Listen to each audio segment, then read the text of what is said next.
for Russia's alleged crimes in Ukraine. When there is a tradition of inevitable punishment of aggression, then there will be a tradition of guaranteed non-repetition of aggression. If we want true justice, we should not look for excuses and should not refer to the shortcomings of the current international law, but make bold decisions that will correct the shortcomings of those norms that unfortunately exist in international law. Foreign ministers from the 8 member countries of the Shanghai Cooperation Organization are arriving in the Indian state of Goa for meetings. Russia, China, India and Pakistan are part of the political, economic and security bloc. Rebecca Bundin reports from Goa. Russia's Sergei Lavrov is among the foreign ministers attending the Shanghai Cooperation Organization, or SCO, meeting as Moscow's war in Ukraine continues. The main ministerial meeting will be held on Friday. While India is hosting the meeting in the coastal state of Goa, this comes as its relations with China and Pakistan remain tense amid border disputes. Pakistan's Bilawal Bhutto Zardari will be the first foreign minister from the neighbouring country to visit India since 2011. The aim of the grouping is to promote political, security and economic ties. Rebecca Bundin, Goa. At least 130 people have died after landslides hit the western and northern parts of Rwanda following heavy rain. The death toll is still expected to rise as many homes continue to be buried in the rubble. From bureaus worldwide, this is FSN. With FSN Spotlight, I'm Simon Marks. Today, rats, and to be more accurate, the plague of so-called super rats that seem to be immune from many commercially available poisons. Pest controllers in many global cities say they're seeing a growing number of more aggressive rats that have bred in suburban environments since the COVID-19 pandemic changed the food economies of many Western cities. In Britain alone, there are an estimated 300 million of them now living cheek by jowl with human populations. Professor Stephen Belmain is with the National Resources Institute. Rats are becoming resistant to the main group of poisons we use. These are anticoagulants. The rat's biology is learning to overcome these poisons. So even though pest control people go out and put this poison out, the rats can eat it and it doesn't kill them. So there's a lot of resistance, particularly in urban areas where there's been a lot of repeated use of poison over time. You build up a resistance in that population. So in some countries, they're talking about banning these poisons because the resistance is growing, but also these poisons accumulate in the environment. So they don't break down and they get into wildlife, they get into our water, our soil, and they cause a lot of negative impacts in the environment. So we would like to get rid of them. The problem is what is the alternative? The situation is so bad in New York City that the mayor appointed a rat czar last month in a bid to control what he called Manhattan's relentless rat problem. With FSN Spotlight, I'm Simon Marks. To recap the top stories, Vladimir Putin's spokesman has accused the US of involvement in what he says was a drone attack on the Kremlin. Foreign ministers from the 8 member countries of the Shanghai Cooperation Organization are arriving in India for meetings. And at least 130 people have died after landslides hit parts of Rwanda following heavy rain. That's the latest feature story news. Julia Chapman reporting.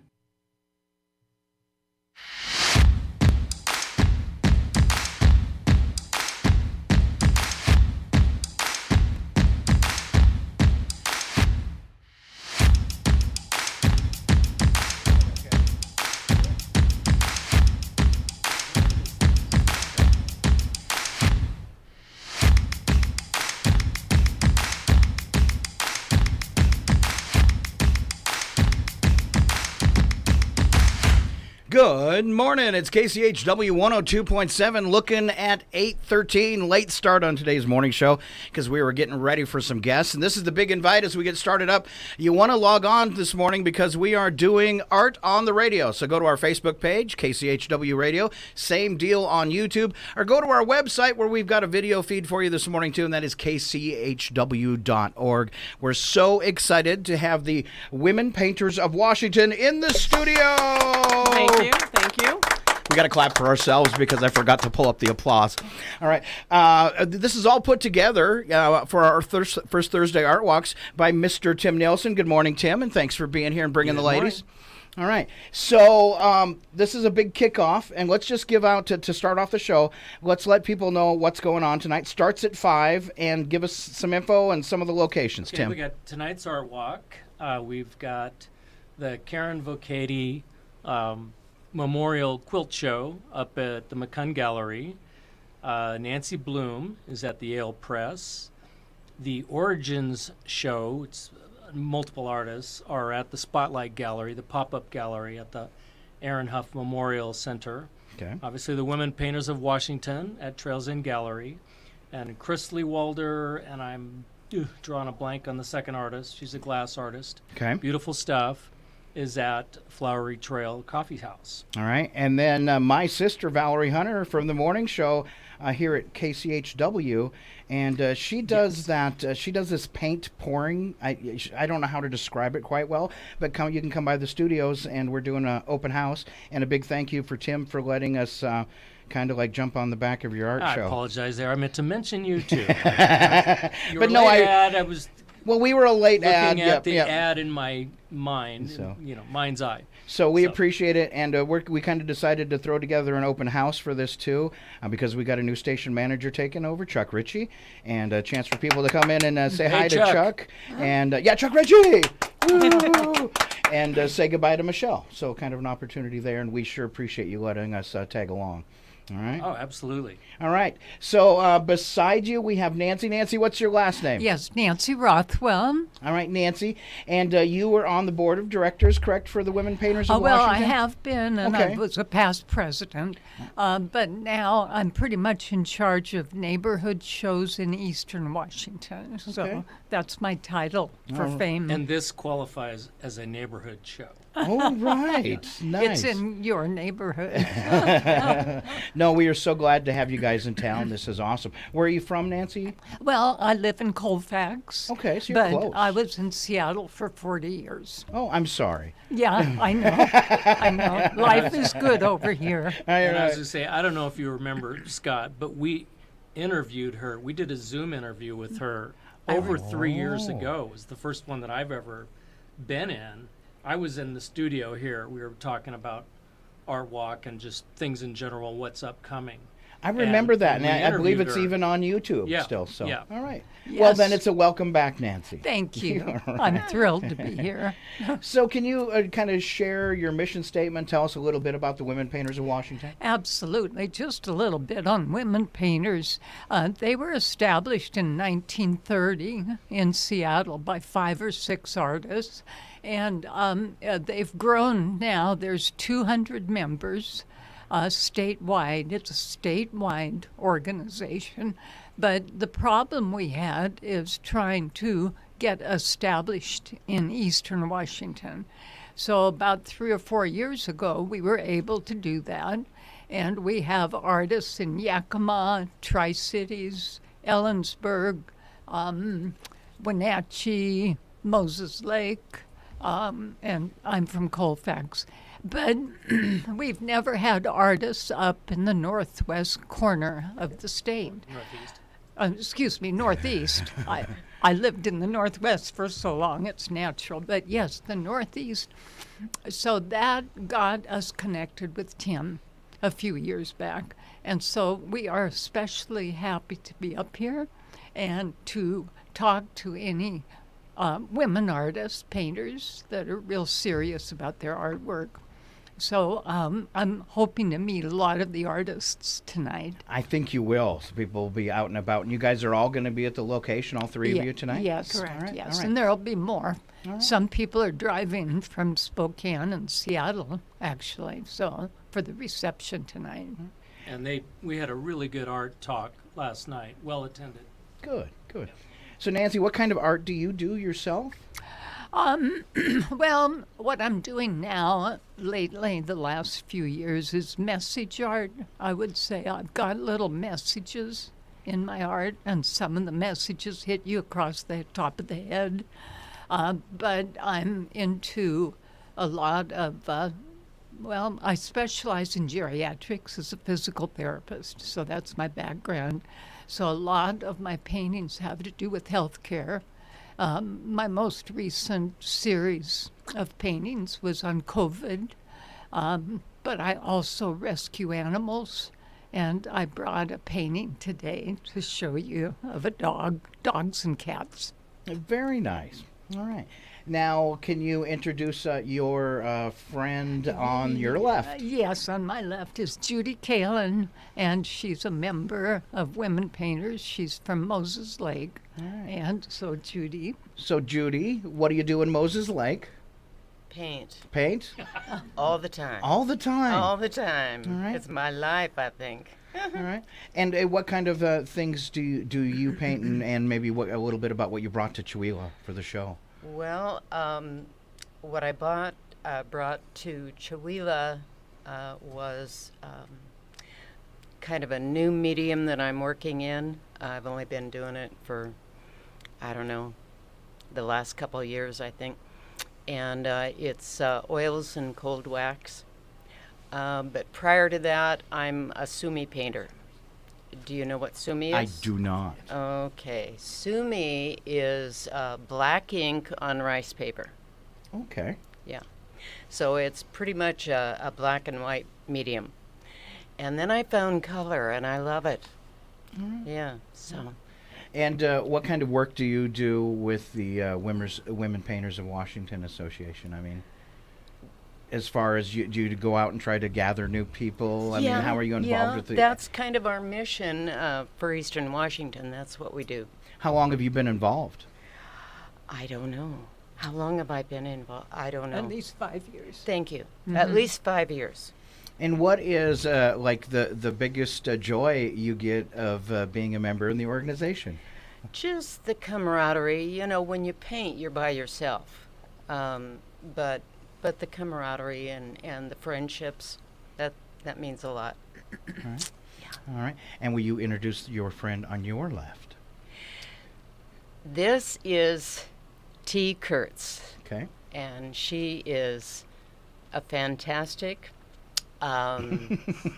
pastel Don't painter. be looking down, T. Come on. And she has lived in, where do you live? Oh, Idaho. And you're moving back to Spokane. Yes. All right, T. Now, I kind of overheard as we were getting started. You were saying something about you had a bunch of jokes. You were. Oh no, I'm a cut up. Oh well. It's okay. It's the radio. Cut it up. Hit me. No, I'm kidding. I'm just putting you on the spot. It's okay.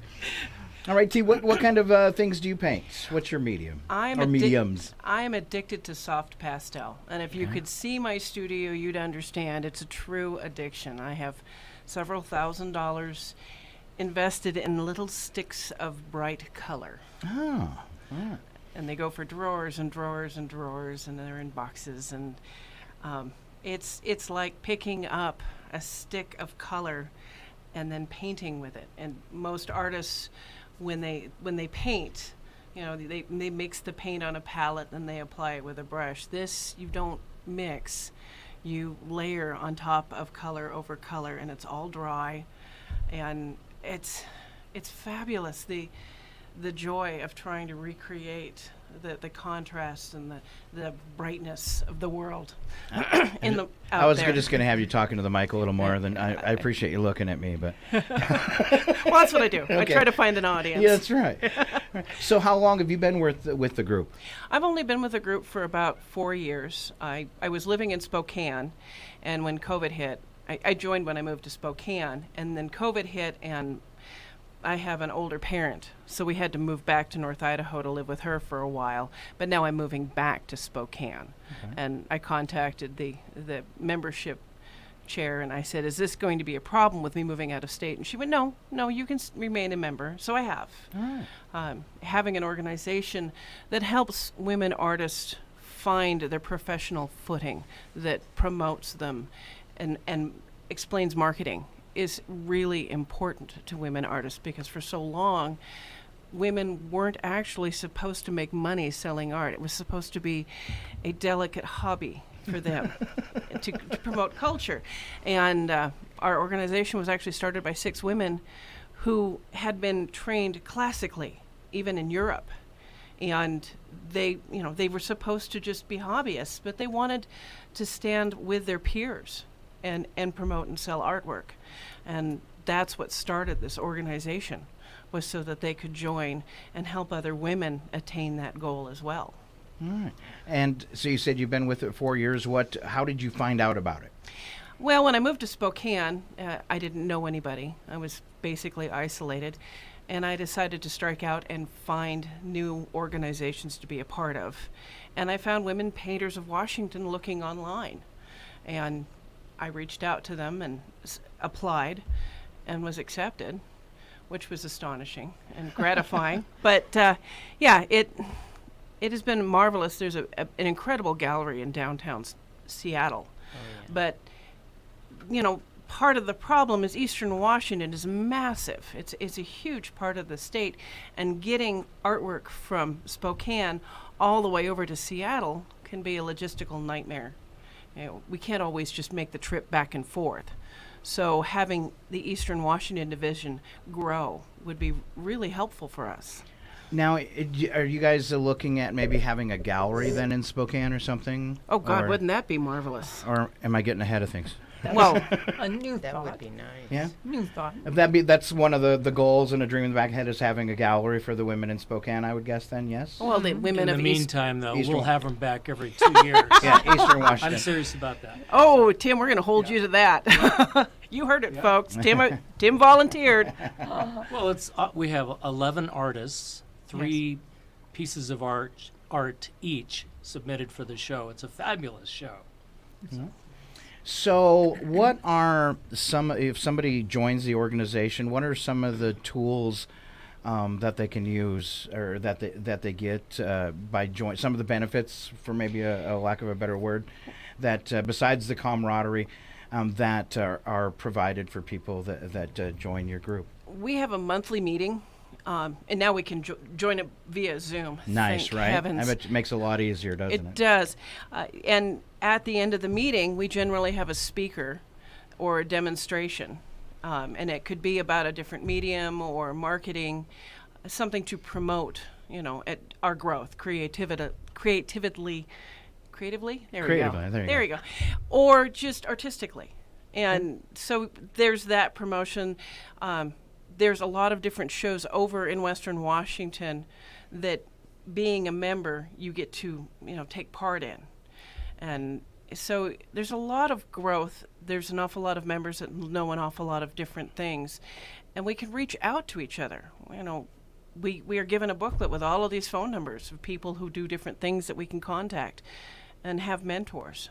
So And kind of probably a great focal point, clearinghouse for people that are maybe doing classes and things like that. Probably, too, to share that information, right? Oh, yes. Oh, yes. All right. Now, you don't just interrupt. You don't have to raise your hand, Nancy. Like in school. I just wanted to make sure that your listeners knew about our website. That's what and that was going to be my next question. So if Perfect. somebody wants to become a member, how do they get involved? Yes, the information is on the website, and all you need for an address is womenpainters.com, and it's got everything on there about applying for membership.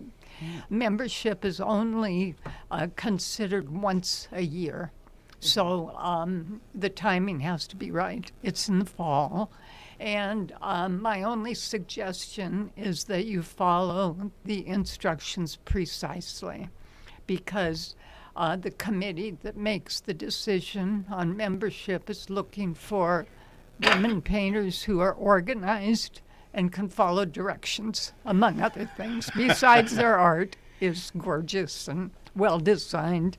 But yes, womenpainters.com. All right. Now, so there's this application process. T, you were worried about not getting in. So I'm guessing that there's a submission along with that application, and then you review the art, kind of a deal. All right. Yes. All right. And why were you worried, T? Well, there's a jury process. You actually have to show proof that you're a working professional artist.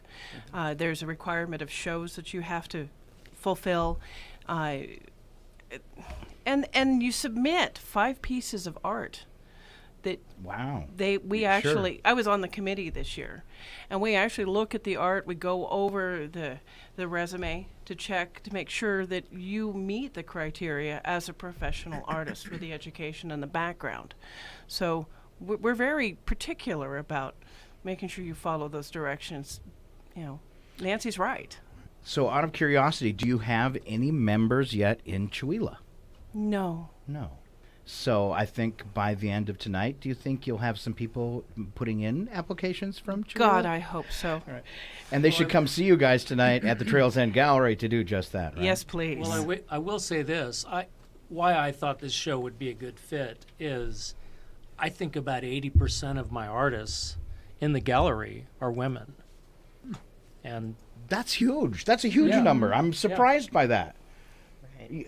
I mean, because I'm not trying to sound sexist, but that's a huge, port at 80%. Why do you think there are maybe more female artists than male then? Oh, wow, that's a loaded question. That's very loaded. Yeah, that's what I do. it's interesting, though. I feel like with the women artists that I deal with, they're more open and they network and they're more collaborative and helpful. Where I feel like the male artists are more individual, and Now don't that I quite think back kn- over the past 5 years, you have brought on the radio far more female artists than males. yeah. Well, just Oh. in networking and all the artists I know, a lot of the artists that I know are women, but they refer, they talk about other artists, and it's just worked out that way. But this is a really good fit for a show in our gallery. So it's time for you to play Vanna White, I think, as I know we got some artwork. And as I said before, if you want to watch and check it out and get a little taste of what you're going to find on the streets of Chewelah tonight, kchw.org, and click on the listen page. We're also on our Facebook page and broadcasting on our YouTube page this morning. I'm going to switch the camera as Tim brings us a piece of art. And then once he sets it up there, whoever's piece of art it is, I want you to tell me about that piece of art and what was your inspiration for it, and your name too, so the people watching know who painted it. I'm Judy Kalin. Okay. Okay, I've been painting forever. I'm sure the last 45, 50 years at least. I started as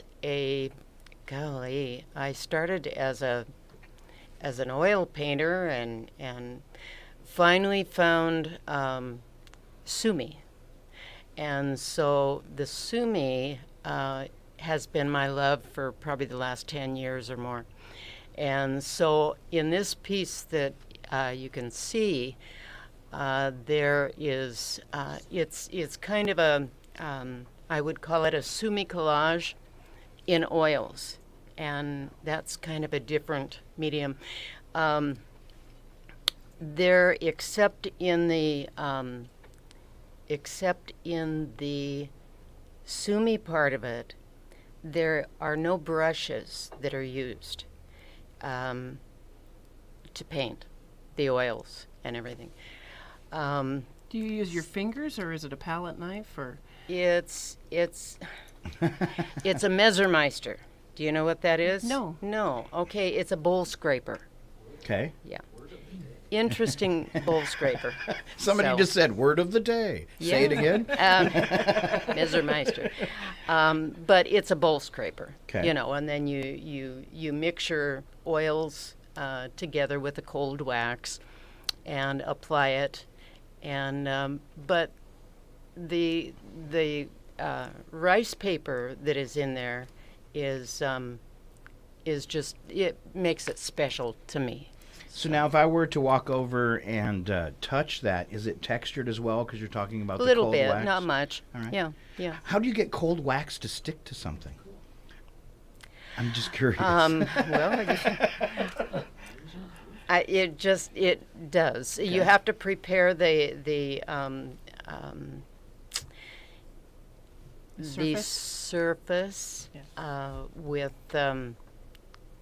a gesso first, and yeah, that's what you do.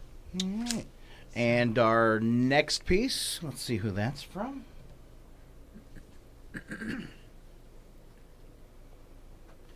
All right, and don't forget, all the fun starts tonight at 5 on the streets of Chewelah.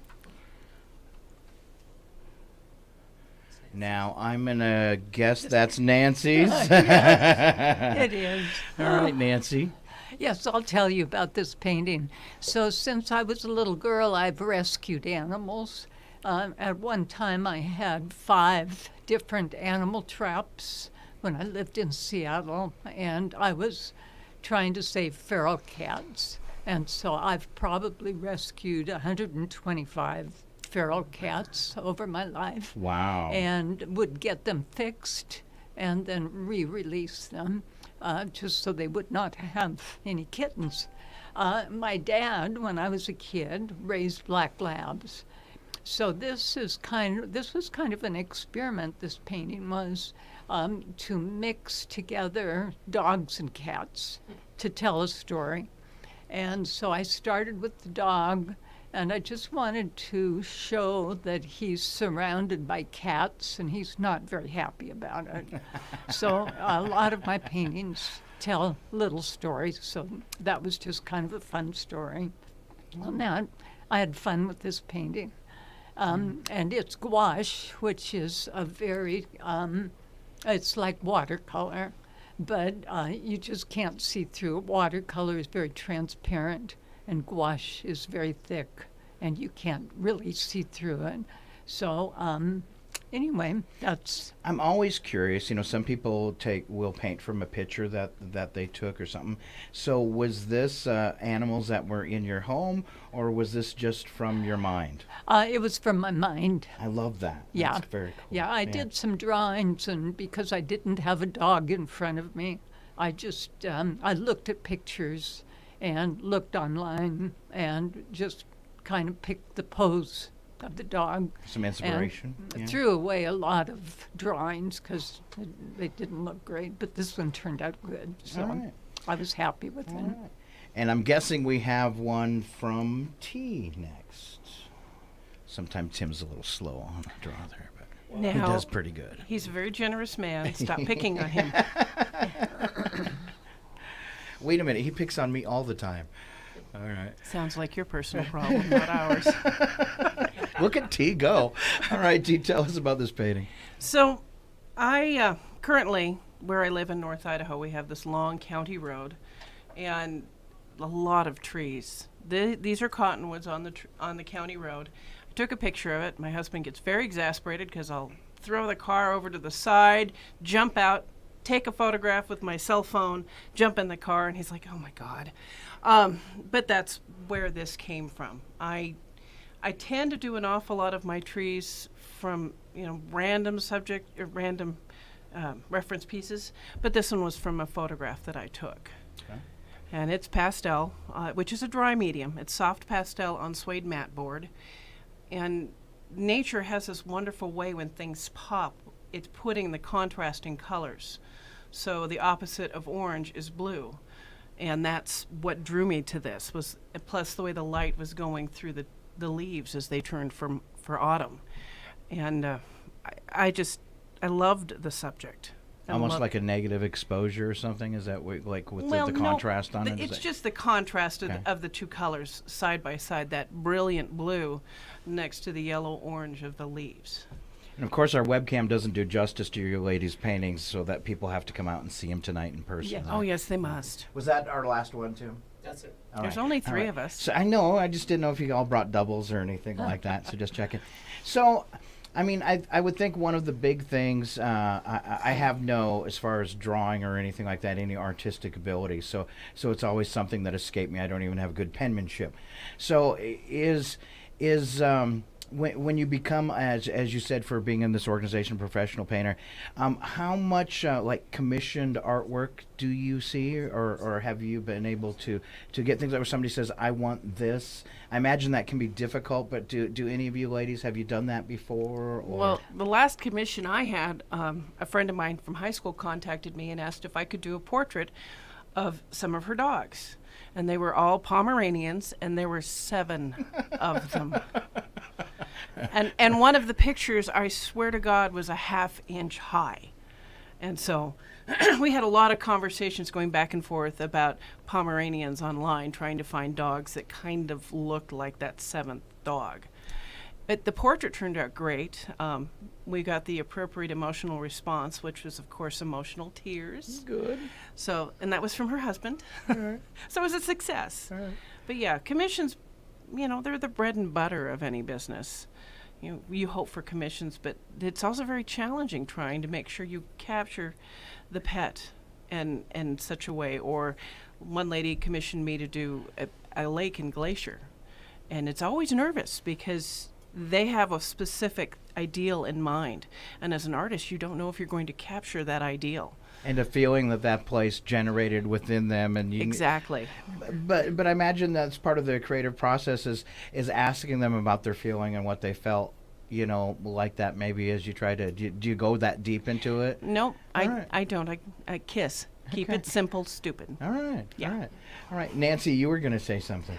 Oh, I was going to say I did one commission, and I will never do it again, ever. Well, good. This is the flip side, so say why. So the reason I met a wonderful, nice customer at the Pike Place Market. I sold my paintings there in a co-op for probably 14 years. And I was well known for my bright colors of the Pike Place Market entryway. And he really thought that was great. But he wanted a painting of that entryway to the Pike Place Market in the fog. And so I worked so hard on that, and he was off in Kuwait on business for 6 months. So we were doing everything over email. So I would try to tone down my colors, tried to fog them up, and he'd say it's just not foggy enough. And so I was very unhappy with the painting at the end because it's the bright colors that really get me going. It wasn't your inspiration. It was not mine, it was his. Yeah. And he was pleased with it, but it took 6 months of anxiety for me. And my hat is off to artists that can do commission, but I can't. So, my curiosity is how do you do fog on a painting? Do you do the painting first and have the fog in after? I mean, how do you do that? I don't know. I did not know. I just experimented. So I painted it in bright colors, then I covered the whole painting with a little bit of white, very thin white. Okay. And then you couldn't see the shapes. So then I would repaint the shapes. And then I'd try a different color. I'd tone down the white with a little gray. Oh, it was painful. It sounds like a scary movie. It was a scary movie in my life. Judy, a fun story maybe you can share? Well, I'm pretty much a studio painter, so a fun story. No, it's just fun to throw paint on a canvas or a paper. All right. Anything you ladies would like to add? And we'll have Tim come back down over to the chair. I'd like to add one thing. Sure. I think that Chewelah and everyone that lives in Chewelah should pat themselves on the back for having Tim in their town. Absolutely. No, it's really true. I mean, I've been a painter for years. I've been in a lot of galleries, and he has something very special in the Trails End Gallery. Absolutely. It's amazing to me. Now that I live in a small town, it's amazing that Chewelah has this gem of a business. And he's Tim, he's been so open about this. Sometimes when people create like an event, they want to, pull it all in and it's mine. But Tim has opened it up for other people in town and let anybody that's wanted to be included in it. And I know you've done some work you've done some work now, I think, with the Creative District and probably the Arts Guild too. So you've just done a good job of bringing a new awareness of art to Chewelah. And I think you were probably an inspiration to a lot of people that joined together for the Creative District and getting these murals on the buildings around town. Have you ladies had a chance to walk around town and see our murals? Yes, we've seen the murals. Wonderful. The Arts Guild has been here for quite some time. They have, I know. So that was really kind of a nice and I'm not trying foundation. to because they have their events and they're awesome and stuff, but you brought in kind of a new idea, and I think you and take credit for it. I think you breathed a little life into arts in Chewelah, and even you brought them maybe even a little more forward on a more reoccurring basis than maybe this event or a couple events a year or something like that. It's something you can look forward to every month, and I mean it gets people out on the streets. It's not only a benefit for the art community. I think it's a benefit for the community and the downtown businesses as well. Well, I think all the culture, whether it's the theater arts in this town, which are over the top. I mean, I've never seen a town this size with that much of a theatrical presence, and I think that's wonderful. It's just we're all part of the same cultural fabric. Well, and, So and when it's nice. when you talk about art, it goes beyond painting and sculpture or jewelry to what you're talking about, and I think that was one of the Mike Bance always talks about it, about like the tenants of the Creative District, website designers. You're doing art. People, Chuck's been learning how to do audio production, and he did a promo. I don't know if you've heard it on the radio. He did a promo for tonight's event, and just putting the music and the sound effects together and stuff like that. It's when you're done with it, you've created something, and I think anybody that creates something gets that feeling of accomplishment. And when he played it back after he put the music and the sound effects in there and stuff, he was grinning ear to ear. He was so proud of himself, and I was proud of him too. It was my first time. It was his first time.